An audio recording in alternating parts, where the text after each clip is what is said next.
आजच्या बुधवारच्या या सकाळी बायबल स्टडीमध्ये एसी चर्च नंदुरबारच्या वतीने आपणा सगळ्यांचं सहर्ष स्वागत आहे. प्रत्येक सप्ताहामध्ये आम्ही पवित्र वचनाचं अध्ययन करीत आहोत. आज सकाळी आम्ही संत पौलाच्या पत्रांमध्ये अभ्यास करीत असताना फिलिप्पिकरास पत्र याकडे बघणार आहोत, कारण की मागील सप्ताहामध्ये आपण इफिस्करास पत्र यावर अध्ययन केलेलं आहे.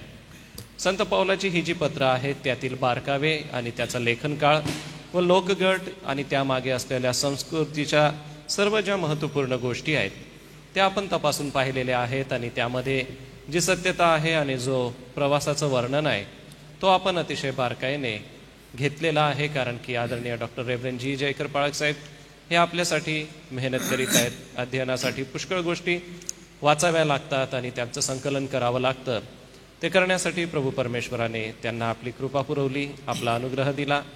यासोबतच एकता नेटवर्किंगचा बिल्डचा जो अभ्यासाचा आमचा विषय चाललेला आहे त्या अध्यायामध्ये सन्माननीय डॉक्टर रेव्हरंड जी जयकर पाळक साहेबांनी सादर केलेले जे प्रश्नपत्रिका होती, उत्तरपत्रिका होती, त्यांना मान्यता प्राप्त झाली आणि त्यांच्या ह्या गौरवी सेवा कार्यासाठी मी प्रभूला धन्यवाद देतो व पाळक साहेबांचं संपूर्ण प्रार्थना गटाच्या वतीने अभिनंदनसुद्धा करतो की आपलं अध्ययन प्रभुदेव बाप आमच्यासाठी, आमच्या मंडळांसाठी आणि जे ऑनलाईन आपण बघत आहात आपणा सगळ्या प्रियजनांसाठी देवबाप आशीर्वादाचं करो. या आपण प्रार्थना करू आणि प्रभूची कृपा मागू. हे दयाळू देवबापा, आम्ही तुला आभार मानतो, धन्यवाद देतो, कारण की प्रभू बिरुयाची मंडळी हे संत पौल जे सांगत होता ते तपासून पाहत होती आणि प्रभू तुझं वचन आहे की जे आम्हाला सर्व काळ टिकणारं असं आहे आणि आमच्या विश्वासाला खंबीर करणारं आणि मजबूत करणारं असं तुझं पवित्र वचन. या वचनाचं अध्ययन करणं फार गरजेचं आहे, कारण की संत पौल म्हणतो वाचन, बोध व शिक्षण याकडे नीट लक्ष दे. आणि म्हणूनच देवबापा, आम्ही आमच्या कळपाकडे लक्ष देत असताना आम्ही आमच्या स्वतःकडेही लक्ष द्यावं व वाचन, बोध व शिक्षण याविषयीची आमची प्रगती इतरांनाही दिसावी. ही जी पौलाची अपेक्षा होती ती आमच्या जीवनातून पूर्ण होत असताना ऑनलाईन बघणारे सर्व प्रियजन व आमच्या सर्व मंडळातले सदस्य, यासोबतच आमचे वडील पाळक वर्ग आणि आमच्या सोबतीचे पाळक मित्र, देवबापा आम्ही तुला धन्यवाद देतो डॉक्टर रेव्हरंड जी जयकर पाळक साहेबांसाठी, त्यांच्या मोलवान अशा योगदान आणि मोलवान सेवेसाठी. कारण की प्रभूजी, अध्ययन करणं ही काही साधी गोष्ट नव्हे. 4-4, 6-6 तास एका जागेवर बसून सगळ्या गोष्टींचं संकलन करणं हे फारच अवघड असं आहे. परंतु देवबापा, ती कृपा तू त्यांना दिलीस, ते कृपादान तू त्यांना दिलंस, त्याचा उपयोग प्रभूजी मंडळांसाठी होतोय. आज पुन्हा एक वार तुझ्या प्रिय दासासाठी आम्ही धन्यवाद देतो व मागील दिवसात त्यांच्या सादरीकरणाला प्रभू तू आपली कृपा पुरवलीस. केवळ भारतातच नव्हे तर भारताबाहेर देखील देवबापा त्यांच्या अध्ययनाला तू मान्यता देऊन त्यांचं हे असंच सेवा कार्य आम्हा मंडळीसाठी, आम्हा विश्वासणाऱ्यांसाठी देवबापा तू आशीर्वादाचं कर. याद्वारे केवळ महाराष्ट्रच नव्हे तर भारताबाहेर बघणारेही आमचे जे प्रेक्षक आहेत त्यांना देवबापा हे वचन आशीर्वादाचं असं होऊ दे. पुन्हा एक वार त्यांच्या घशाला तू स्पर्श कर, बोलता येण्यासाठी लागणारी शक्ती आणि बळ तू दे. त्यांच्या परिवाराला तू आशीर्वादाने भरून टाक. आजच्या सकाळी सारा आदर, मान, महिमा तुला देतो व या अध्ययनाला तुझ्या चरणापाशी येऊन आम्ही सुरुवात करतो. व संत पौलाने मंडळांना जी पत्र लिहिली त्यातील बारकावे समजून घेताना आम्हालाही तुझी शक्ती आणि बळ दे. सारा आदर, मान, महिमा प्रभू तुला असो. ही प्रार्थना येशूच्या नावाने मागतो म्हणून तू ऐक. आमेन. मी आपल्या सगळ्यांच्या उपस्थितीत डॉक्टर रेव्हरंड जी जयकर पाळक साहेब आपलं स्वागत करतो व अध्ययनासाठी पुढील वेळ आपणाच्या हाती देतो. थँक्यू रेव्हरंड अनुप पाळक साहेब. देवाचा धन्यवाद असो की या सर्व दिवसांमध्ये त्याने आपलं सहाय्य केलं. त्याने केवळ आपल्या अध्ययनातच नव्हे परंतु आपल्या जाण्यायेण्यात, कामकाजात, आपल्या परिवारात आपल्याला त्याने कृपा दिली. सर्वच दिवस सुखाचे, समाधानाचे, आनंदाचे होते असं नाही. आव्हानं होती, अडचणी होत्या, संकट होते, निर्णया प्रकारच्या त्रुटी निघाल्या. या सर्व संघर्षामध्ये देवाने आपल्याला राखलं, त्याबद्दल देवाची स्तुती असो. मी देवाचा धन्यवाद करतो सुवार्थ अलायन्स चर्चसाठी, माननीय अध्यक्ष डॉक्टर राजेश वळवी आणि त्यांच्या पूर्ण संघासाठी, सोबत जे सर्व सेवक वर्ग आहेत ज्यांच्यामुळे नेहमी मला प्रोत्साहन मिळतं, नेहमी म्हणण्यापेक्षा बरंच प्रोत्साहन मिळतं. काही वेळेला मी निराश होतो. त्या निराशेचं कारण हे नाही की आपलं काही चुकतं आहे, परंतु काही गोष्टी समजून घ्यायला पुढे जायला वेळ लागतो. आणि देवाचं वचन जर असं रविवारच्या एका उपदेशामध्ये 30 मिनिटामध्ये प्रचंड परिवर्तनकारी जर ठरलं असतं तर चर्चेसच्या इमारती रिकाम्या राहिल्या असत्या, कारण लोकांचं जीवन बदलून ते निघून गेले असते. परंतु मंडळीची जडणघडण बघता, परिवार म्हणून तिच्याकडे पाहताना थोडंफार कमी जास्त आपल्या जीवनात, आपल्या कामात, आपल्या वागण्यात होत राहतं. आणि त्याचं एक प्रमुख कारण म्हणजे त्यामुळेच जेव्हा आपण अशक्त बनतो, कमजोर राहतो, चुका करतो, त्यामुळेच आपल्याला आठवण होते की आपल्याला मदतीची गरज आहे. आणि देव आणि प्रभू येशू ख्रिस्त याच्याद्वारे आपल्याला ती कृपा प्राप्त होते. आणि म्हणून ख्रिस्ती जीवनामध्ये आपण आपल्या स्वतःमध्ये सक्षम असतो तर आपल्याला येशू ख्रिस्ताची गरज लागली नसते. कारण तारण मिळालं, स्वर्गाच्या राज्याची भागीदारी मिळाली, अजून काय पाहिजे, फक्त मरायचंच बाकी राहतं. परंतु देवाची स्तुती असो की पाऊल म्हणतो तसं, जेव्हा मी अशक्त आहे तेव्हा मी सशक्त आहे. तो म्हणतो मी माझ्या सशक्तपणाची प्रौढी अभिमान बाळगणार नाही, मी माझ्या अशक्तपणाचा अभिमान बाळगेन. देवाची स्तुती असो. असा आपल्यावर प्रीती करणारा देव आपल्याला लाभला.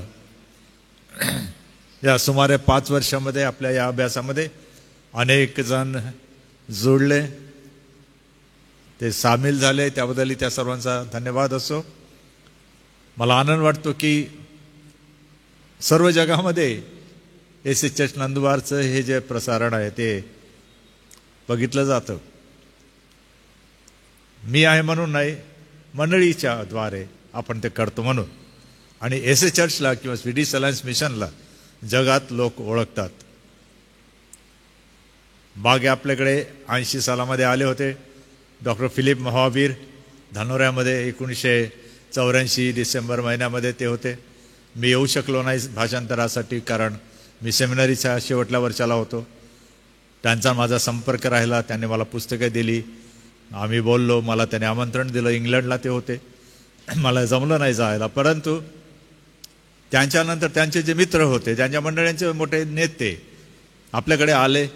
गयानाहून आले रामसेवक सोमाई आणि देवनारायण. देवाचा धन्यवाद असो की अमेरिकेमध्ये देवनारायण या वयात पण आहेत, सेवा करतात आणि आपली आठवण करतात आणि पाहतात काय चाललंय नंदुरबारमध्ये. असे असंख्य आहेत अमेरिकेमध्ये किंवा इतर भागामध्ये, युरोपमध्ये आहेत, अपेक्षेने पाहतात काय चाललं आहे. ऑस्ट्रेलियामध्ये आहेत. सायलीकर परिवार जो आपल्याशी निगडित आहे, जवळचा आहे, होबार्ट नावाच्या मोठ्या शहरात ते असतात. संध्याताई आणि ते बघतात, ऐकतात आणि मला म्हणतात, दादा आम्ही पाहतो, आम्हाला आशीर्वाद मिळतो बरं का. ते आपली आठवण करतात. कुठे कुठे आहेत, गयानामध्ये आहेत, वेस्ट इंडिजमध्ये आहे. पॅट्रिक आपल्या इथे राहून गेला, तो तिथे आहे, त्याच्याशी संपर्कात मी राहतो. वेस्ट इंडिजमध्ये, बार्बेडोसमध्ये तो राहतो, है ना. असंख्य असंख्य ठिकाणी आहे. देवाची स्तुती असो. आपल्याला मंडळीला जग बघतं, परंतु जगाचा बघण्याचा दृष्टिकोन आपल्याकडे जो आहे तो बदलायचा असेल तर आपल्याला सुद्धा काही गोष्टी करणं गरजेचं आहे. आणि त्यापैकी आज जे आपल्याला पाहायचं आहे ते हे की फिलिपीकरास पत्र जे लिहिलं पौलाने, त्या फिलिपीच्या मंडळीची जी कहाणी आहे ती जितकी मनोरंजक तितकीच दुःखदायी पण आहे, हे विसरू नका. आणि ही मंडळी आशिया मायनरमध्ये किंवा युरोपामध्ये, त्या प्रांतांमध्ये, मासेदोनियामध्ये प्रसिद्ध झाली. आणि विशेषतः 2 गोष्टींसाठी प्रसिद्ध झाली. एक म्हणजे येशू ख्रिस्ताच्या लाभामुळे, येशू ख्रिस्त प्राप्त झाल्यामुळे जो आनंद ते करीत होते आणि त्या आनंदापायी ते सहभागीही होत होते. मी बघणार आहे, आपण बघणार आहोत कोणत्या कोणत्या गोष्टी ते करत होते. तर येशू ख्रिस्त प्राप्तीचा मनमुराद आनंद त्यांच्या जीवनात आणि त्यांच्या वागण्यात दिसत होता. दुसरी गोष्ट, हा आनंद प्राप्त झाला म्हणून जग, त्यांचे परिसर, लोक द्वेष करीत असताना त्यांचा छळ पण करीत होते. त्यामुळे त्यांना अत्यंत गरिबी पण आलेली होती. दोन्ही गोष्टी त्यांच्यामध्ये होत्या. न मोजता येणारा आनंद, दुसऱ्या बाजूला जेमतेम बेताचं जीवन जगण्याची परिस्थिती. अशा परिस्थितीमध्ये जगणारी मंडळी ही किती मोठा आदर्श पुढे ठेवून गेले हे पाहण्यासारखं आहे. दुसरी महत्त्वाची गोष्ट म्हणजे या मंडळीची स्थापना पौलाद्वारे जरी झाली असेल किंवा त्याच्या संघाद्वारे झाली असेल, तरी एक गोष्ट महत्त्वाची आहे की जर तुम्ही प्रेषितांची कृत्य अध्याय 16 जर उघडाल, तुमच्याकडे पवित्र शास्त्र असेल तर तुम्ही बघाल, तर तेथे आशिया मायनूरमधून जेव्हा पौल प्रवास करतो तर दिसतंय की पवित्र आत्म्याकडून त्याला प्रतिबंध झाला. पवित्र आत्म्याकडून प्रतिबंध झाला. म्हणून ज्या बेताने किंवा ज्या योजनेने तो निघाला ती त्याला पूर्ण करता येणार नव्हती हे पवित्र आत्म्याने सांगून दिलं. मग आता काय करावं? तो फ्रुगिया गलतिया या प्रांतातून गेला, मुसियापर्यंत आला, बिथुनियात जाण्याचा प्रयत्न केला. तिथे सुद्धा असं झालं की येशूच्या आत्म्याने त्यांना जाऊ दिलं नाही. मुसियाजवळून मग ते त्रोआसला खाली गेले आणि तिथे थांबले. पवित्र आत्म्याने 2 वेळेला पौलाला किंवा त्याच्या प्रवासाला काय केलाय? प्रतिबंध केलाय. त्याच्या सेवेला 2 वेळेला त्याने काय केलं? प्रतिबंध केला. मी प्रचार करू इच्छित नाही या विषयावर, परंतु आपल्याला हे शिकायला पाहिजे की आपण देवाच्या आत्म्याच्या मार्गदर्शनासंदर्भात सेवा कार्य करताना, विशेषतः नेतृत्व करताना किती सावध असायला पाहिजे, किती जाणीवपूर्वक आपण पाहायला पाहिजे. लोक म्हणतील, अरे घाबरला पौल आणि त्याचे लोक पळाले म्हणत असतील, निघून गेला, आम्ही त्याला बोलू दिलं नाही, त्याची काय मजाल, काय गोष्टी लोक बोलत असतील. पण दुसरी बाजू काय होती? पौल का गेला नाही? कारण त्याने पवित्र आत्म्याची वाणी ऐकली. तो इतका त्याच्या सान्निध्यात राहत होता तर कल्पना करत नाही. बघा, सेवा कार्य, मंडळी रोपण कार्य, मंडळीची सेवा, नेतृत्व याचं रहस्य एकच आहे, देवाच्या समोर राहणे. ज्या दिवशी तुम्ही देवाच्या समोरून पळाल त्या दिवशी तुम्ही अगदी चांगले नेते व्हाल, चांगली कमाई कराल, देवाचं काम तुमच्या हातून कधी होणार नाही हे विसरू नका. जे करता ते देवाचं काम असेल, परंतु देव तुम्हाला मान्यता देईल असं समजायचं नाही, असा त्याचा अर्थ आहे. जर प्रेषितांच्या कृत्यामध्ये तुम्ही बघाल, जेव्हा पौल परत येतो तर तो पहिल्या अहवालामध्ये एक विशिष्ट गोष्ट सांगतो, 14वा अध्याय वचन 27, की तो म्हणतो तेथे पोहोचल्यावर, म्हणजे जेव्हा तो आला अंत्योकियामध्ये आल्यावर त्यांनी काय केलं की मंडळीला जमवलं आणि आपला अहवाल दिला. काय अहवाल दिला त्याने असं स्पष्ट सांगितलं, तिथे नीट बघाल तर दिसेल की आपण देवाच्या सहवासात असताना, आपण त्याची टीम देवाच्या सहवासात असताना देवाने काय काय केले हे त्याने सांगितलं. सेवा कार्यात, नेतृत्वामध्ये तुम्ही देवाच्या सहवासात नाही, तुम्ही धोक्याच्या जागी आहात असा त्याचा अर्थ आहे. त्याचे पाय टाकायचा नाहीये, तुम्हाला अधिकार दिलेला नाहीये. तुम्ही फार सांभाळा. मी खूप पाहिलं आहे, अनुभवलं आहे, अजून पण दिसतं मला की पुष्कळ इच्छा आहे, पुष्कळ जण प्रयत्न करतात, पुष्कळ जण म्हणजे करतात, काम पण करतात, सेवा पण करतात. त्यांच्या अहवालाला, त्यांच्या विचारपूस केलेला जर पाहिलं तर आम्ही असं केलं, आम्ही असं केलं, आम्ही तसं केलं, इतकं झालं, तितकं झालं, इतके चमत्कार झाले, इतके असं झाले, हे सर्व सापडतं. आजकाल तर तोही त्या आपल्या व्हॉट्सअप ग्रुपवर तोही मेसेज येत नाही कोणाचा. फक्त संडे स्कूल वगैरे होत आहेत, बरं वाटतं जरा ऐकायला. काही ठिकाणी होत आहे तर, की ज्या ठिकाणी बंद होतं, काही करता येत नव्हतं, तिथे होत आहे. मला आनंद वाटला ते. पण किती बरं होईल की तुम्ही उठून सांगाल, साहेब आम्हाला तर काही माहीत नाही, जास्त पुष्कळ घडलंय, काही नोंदी आम्ही देऊ शकतो, पण एक गोष्ट सांगू द्या, हे घडलं कारण आम्ही कोणाच्या सहवासात होतो? देवाच्या सहवासात होतो. हे तुमच्या माझ्या लायकीने, तुमच्या माझ्या ताकदीने झालेलं नाही. पौल म्हणतो हे कोणी केलं? देवाने केलं म्हणतो. म्हणून पवित्र आत्म्याच्या बाबतीत किती सावध, किती जाणीवपूर्वक आपण एकदम सजग राहायला पाहिजे. की पौलाला 2 वेळेला अटकाव झाला. पौल म्हणाला, आता मला इकडे जाता येत नाही, मला तिकडे जाता नाही, मी काय करू? थकला भागला तो, रात्री झोपला त्रोवसमध्ये. आणि काय झाला? त्याला दृष्टांत झाला. काय दृष्टांत झाला? की मासिदोनियाचा कोणी एक माणूस उभा राहून वचन विनंती करीत आहे की इकडे मासिदोनियात येऊन आम्हाला सहाय्य कर. पौलाला दृष्टांत झाला. कोणाचा दृष्टांत झाला? पण त्या राज्यामध्ये, मासिदोनिया हे राज्य आहे, त्या राज्याचा प्रातिनिधिक एक पुरुष त्याला दिसतो आणि तो त्याला विनंती करतोय की पौल इकडे या, आम्हाला सहाय्य करा. असे कितीतरी दृष्टांत आपल्याला होत असतील, झाले असतील, आपण लक्ष दिलं नाही. कारण आपल्याला दृष्टांत म्हणजे काय तेच माहीत नाही. आपल्याला सांगण्यात आलंय दृष्टांत म्हणजे असं दिसेल, मग असं दिसेल. कोणी म्हणतं मग नरकाचा झाला, कोणी म्हणतं स्वर्गाचा झाला.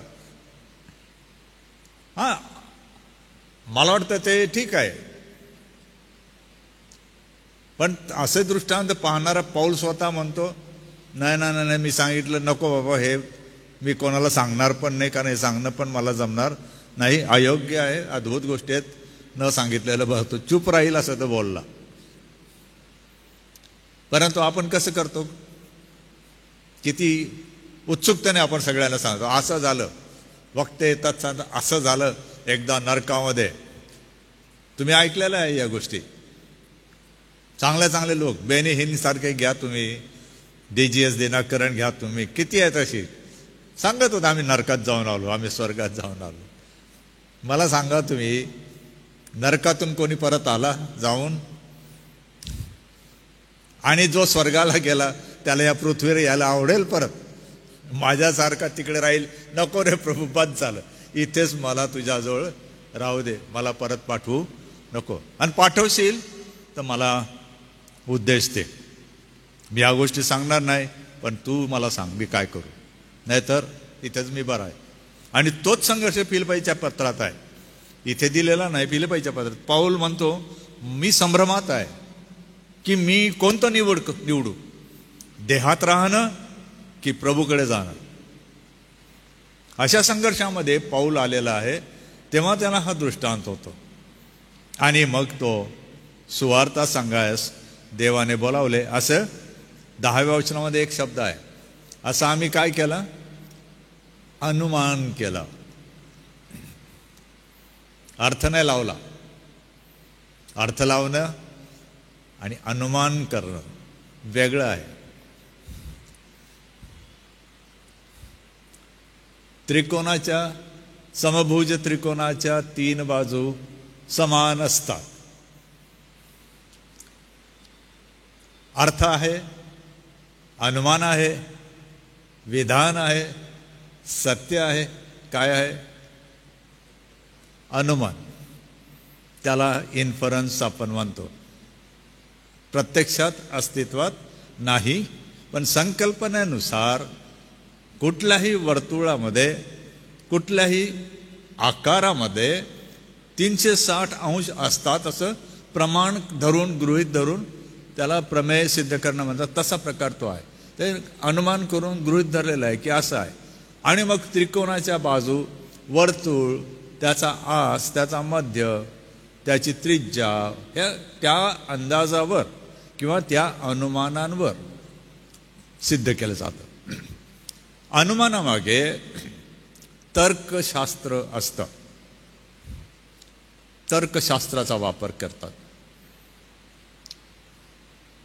आपले पूर्वज पाऊस पडण्याच्या दिवसामध्ये तर्क करायचे. कसा तर्क करायचा मला आठवतं. मी खेड्यापाड्यांमध्ये काही कथा गोळा केल्या होत्या की ते बाबा लोक असं म्हणायचे की पाऊस येण्याच्या अगोदर आम्ही झाडाचा शेंडा पाहतो.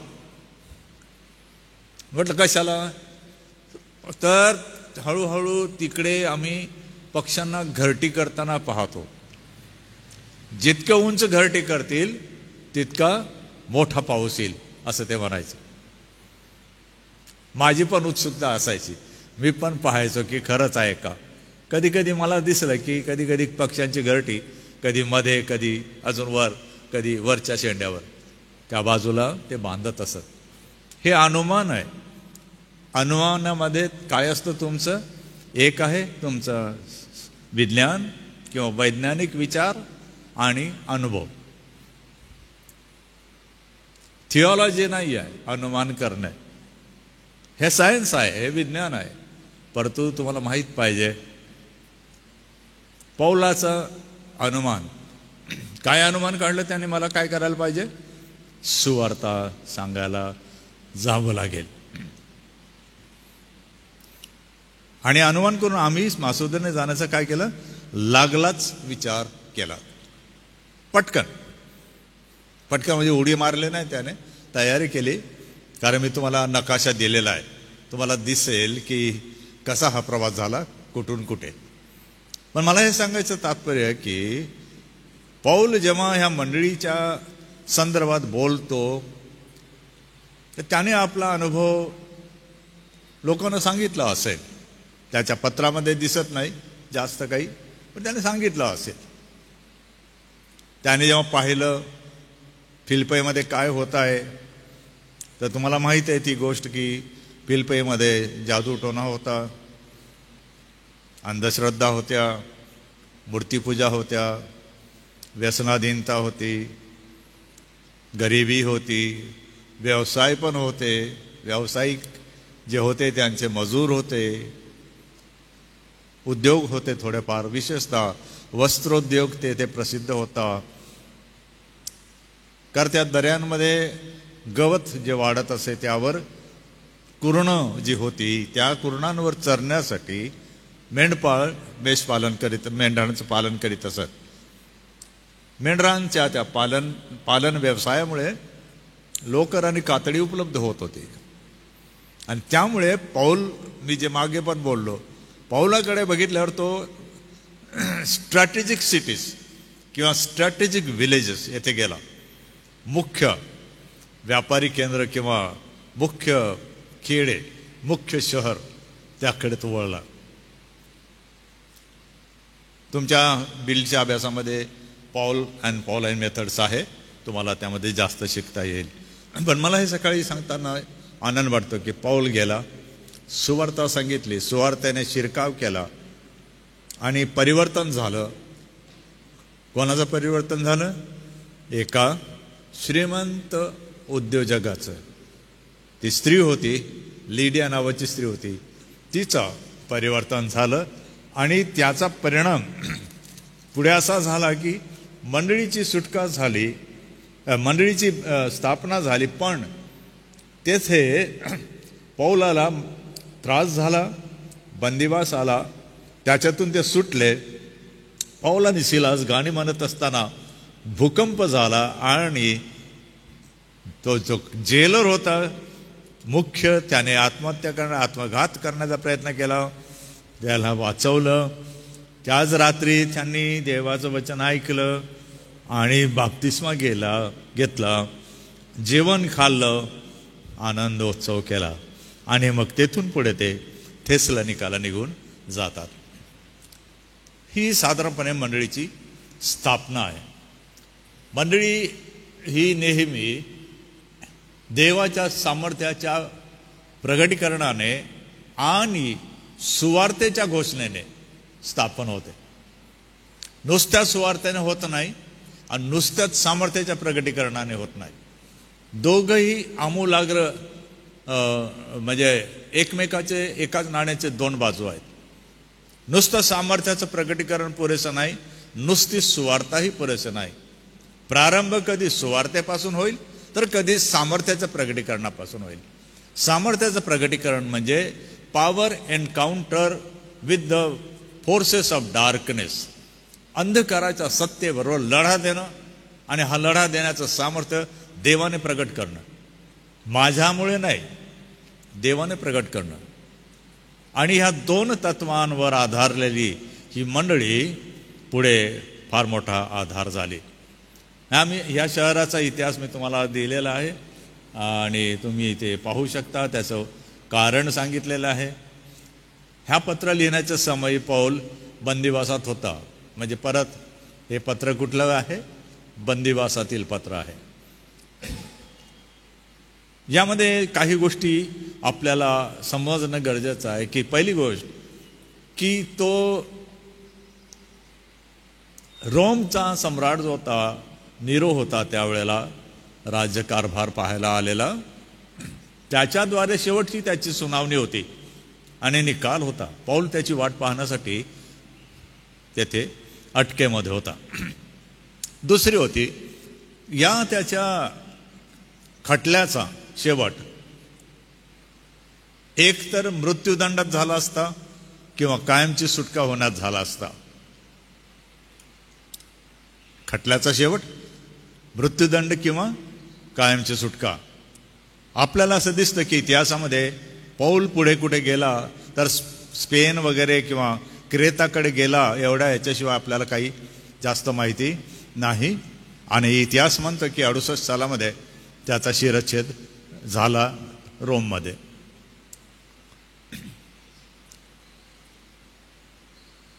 पण या बंदिवासामध्ये असताना, कैदेत असताना, तुम्ही जर फिलिप्पीकरास पत्र अध्याय 1 वचन 3, 4, 5 किंवा हे पुढे जर वाचत जाल आणि 4था अध्याय वचन 22 जर तुम्ही वाचाल तर एक शब्द प्रयोग पौला